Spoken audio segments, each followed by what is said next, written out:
match of the century on Saturday at Anfield. Liverpool versus Chelsea. Two teams that have both won their opening games. The first two opening games. Both with the same scoreline. Both on the same points. Who's going to win? It's going to be Lukaku versus Van Dijk. Or we'll be up for it. Let's get into this one. What's up, guys? It is Brandon from the Two-Piece Mandem, and welcome back to the Liverpool versus Chelsea preview. Before I even get into this, alright, because I've even got my notes here, you get me? I've got my notes. Make sure you leave a like. Don't forget to click the subscribe button as well and turn on post notifications, because these previews and reviews and Premier League predictions are going to be coming weekly. So make sure you tune into that. We're going to be uploading every single week. So it's just as simple as that. Alright, so let's get into this game. Let's get into this. First of all, we're going to talk about Chelsea. Now, our performance on the weekend, I thought it was brilliant. Other people, haters, will say that we played a terrible Arsenal team who didn't know what they were doing. And yes, Arsenal's team were horrific. They were terrible, in fact. They didn't actually know what they were doing. The defence was horrendous. But that doesn't take anything away from how Chelsea performed. We were absolutely brilliant. There was a sense, like I said in my Arsenal versus Chelsea preview, that I thought Arsenal would nick a win, because normally when we go to the Emirates, whenever we verse them, they somehow nick a win against us all the time. And I just thought to myself, you know what? It's Arsenal. It's just one of those ones where they might just nick it. They'll play crap against everyone else, but they might just turn up. And you know what? They did not turn up. It was the complete opposite. We absolutely dominated them. And you know what I'm going to say now? Romelu Lukaku bullied Pablo Mari. Throughout the whole game, he bullied Pablo Mari. You saw Arsenal's defence. You saw the two centre-backs. Then my man was rubbing his hands. He was rubbing his hands. And you know what? Lukaku bullied them. He bullied them. Lukaku was remarkable that day. His hold-up play, his positioning, his link-up play with Mason Mount and Kai Havertz, it was just brilliant. He literally played absolutely outstanding. Fair enough, it was against a terrible Arsenal team. The defence wasn't organised. Maybe if Ben White was there, maybe if Gabriel was there, could have made a difference. I don't believe that. But you know what? They played absolutely brilliant. Lukaku was amazing. And to top it off, he even got his goal as well. Holds off the defender. Plays it into a Chelsea player. Plays it into Reece James. And then immediately, he's making that run into the box. That's what we've been waiting for. A number 9 that makes runs into the box, that will score those easy tap-ins. That's what you need. That's what you need from your striker, to make runs in the box. So the person that's hungry to get that ball and just put it into the back of the net. That's hunger there, and that's determination from Lukaku. He even should have had a second goal, really. But it was a very, very good goal from Leno. Sorry, a very, very good save from Leno. I did not expect Leno to actually save that, so I'll give him his fair dues. But Lukaku was brilliant. I thought, his movement overall, he just kept giving the defence a problem. And his strength, he's like a real presence. And I think that's what Chelsea haven't had since Diego Costa. That's one of the things that I do admire and like about Romelu Lukaku and about a striker and about a big, strong striker. It's his presence on the field. It's if he's able to hold the defender off.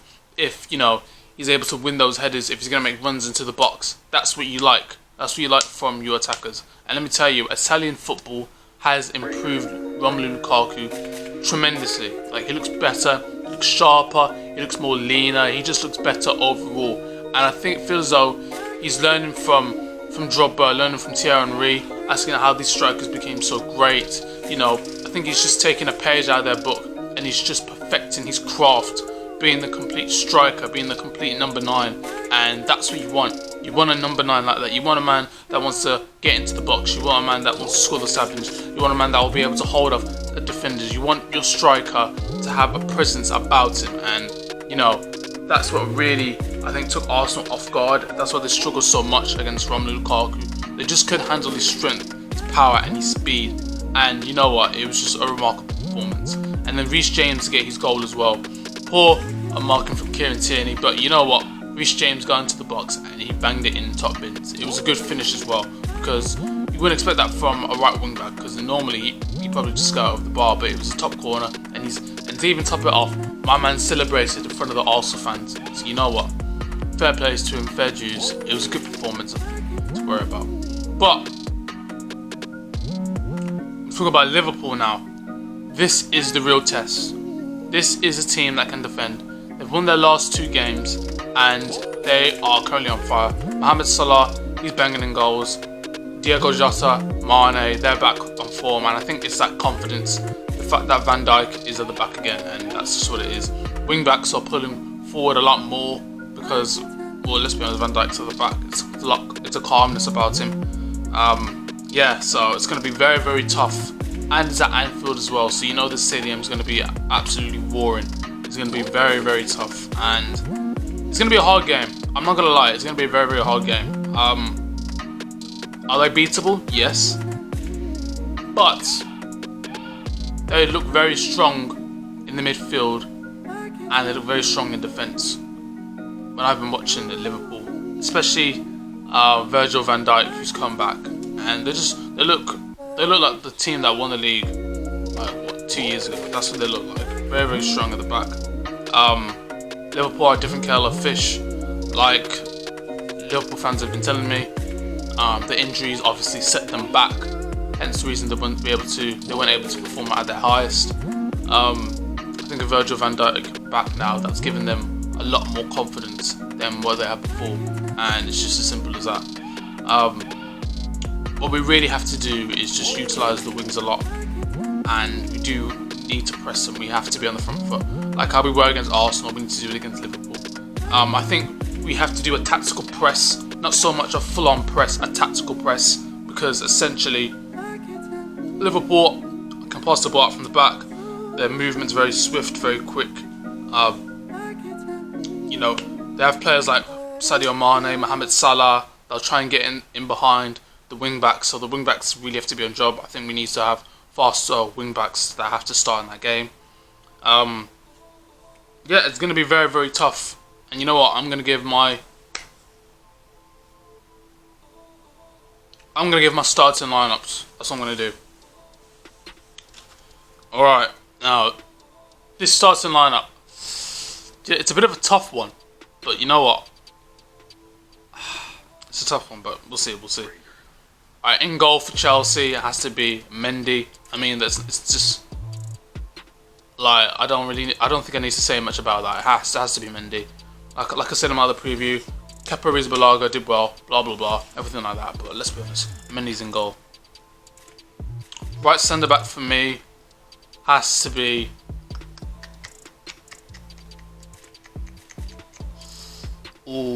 I'd say Chalobah. I'd honestly love to play Dave there, but I don't think he'll be able to handle the pace of Sadio Mane personally. So that's going to be a real issue. At centre back, Christensen. I think he played very well against Arsenal, but really they didn't have any threat. So this time Liverpool are going to have threat, and they're going to have very, quick pass and quick movement. So it's going to be very tough for him. So Christensen against Jota. Let's see how he does. I reckon he can do the job. Left centre back, Antonio Rudiger. Let's be real, it has to be Antonio Rudiger, especially when he's one-on-one with Salah. It's going to be very, very tough. He's going to cut in a lot, so we do need Antonio Rudiger to be very aggressive on Mohamed Salah and just really press him, give him no time or space on the ball. Now, left wing back for me, he can't defend, but you know what, he's played well. He's been on great form, so you know what, it has to be Marcos Alonso. He has to start. In my preview before, I did put Ben Chilwell, but you know what, Marcos Alonso, you have to be the one to start, because essentially you've been brilliant these past 2 games, and you can't really bench him. You can't really bench a guy that's on form at the moment, that's playing really well and hasn't conceded any goals. Yes, fair enough. The opposition hasn't been great. They haven't really been in our half, and they haven't really tested Marcos Alonso defensively as such. But I just feel as though he should start. He brings something different. He's more attacking.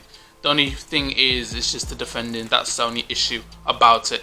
And because Liverpool will have chances, like they will get in our half, they will have chances.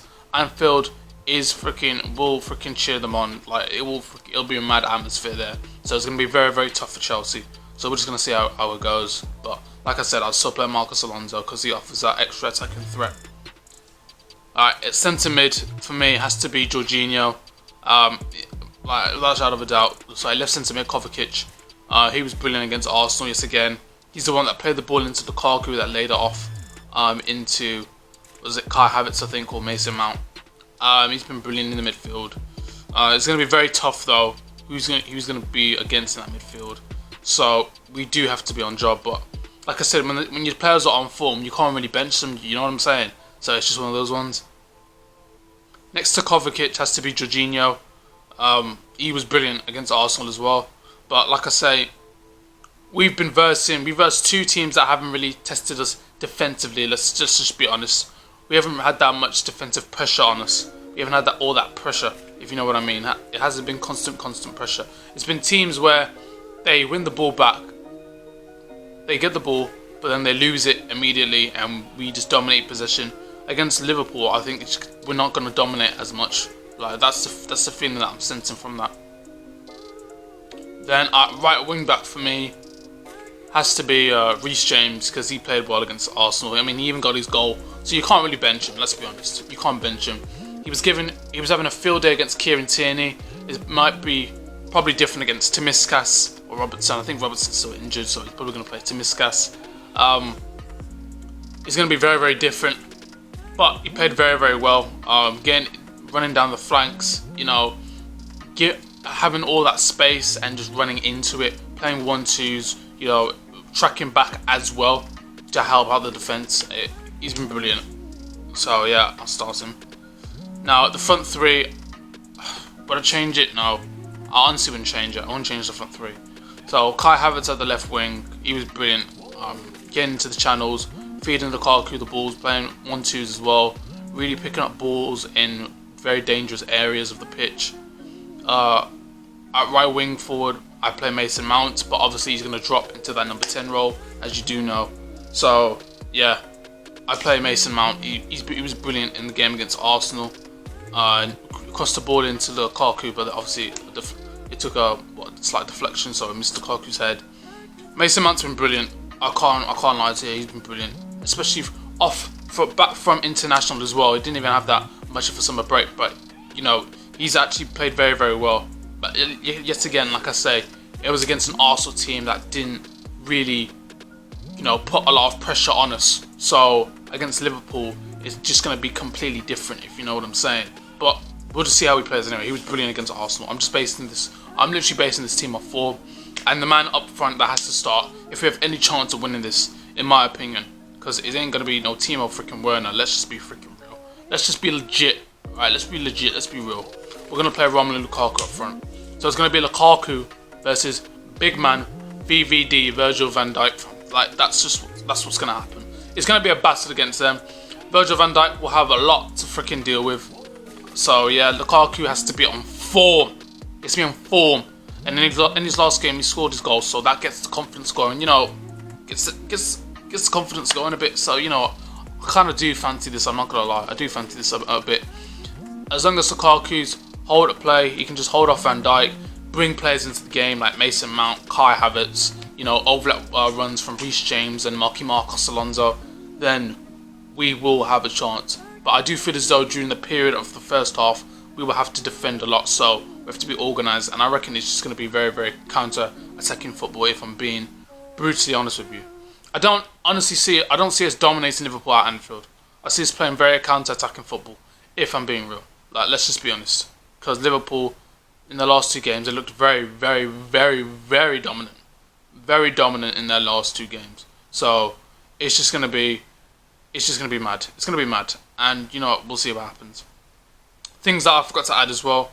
Christian Pulisic will not be in the game because he did test positive for COVID-19. So, yeah, essentially, he wasn't in the game against Arsenal. He wasn't even on the bench. He did test positive for the coronavirus. Hopefully, he comes back for a speedy recovery.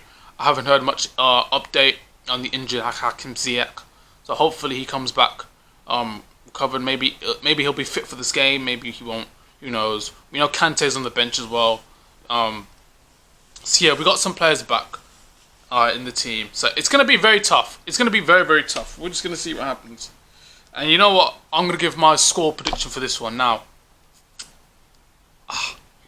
It's going to be tough still. So for this one, do you know what? I'm going to say a 2-2. I think it's going to be a 2-2 draw. I think both teams will score 2 goals and just cancel each other out, if I'm being honest. It's going to be a very, very tight game. I do want us to win, but I don't really see it. I see it as a draw. I see it as a draw. Just because they have Virgil van Dijk back, it's just going to be 10 times harder than what it was before when we actually played them at Anfield. So yeah, it's going to be one of them ones. So final score prediction between Liverpool versus Chelsea is going to be 2-2. And it's just as simple as that. And that's the end of the video, ladies and gentlemen. If you guys enjoyed it, make sure you leave a like. Don't forget to click the subscribe button as well, because, like, come on, like, we're uploading daily. You get me? Well, not daily, but we're uploading 3 days a week. So, you know, you gotta click the like button and turn on post notifications so you know when we're about. I'll see you guys in a bit. And peace!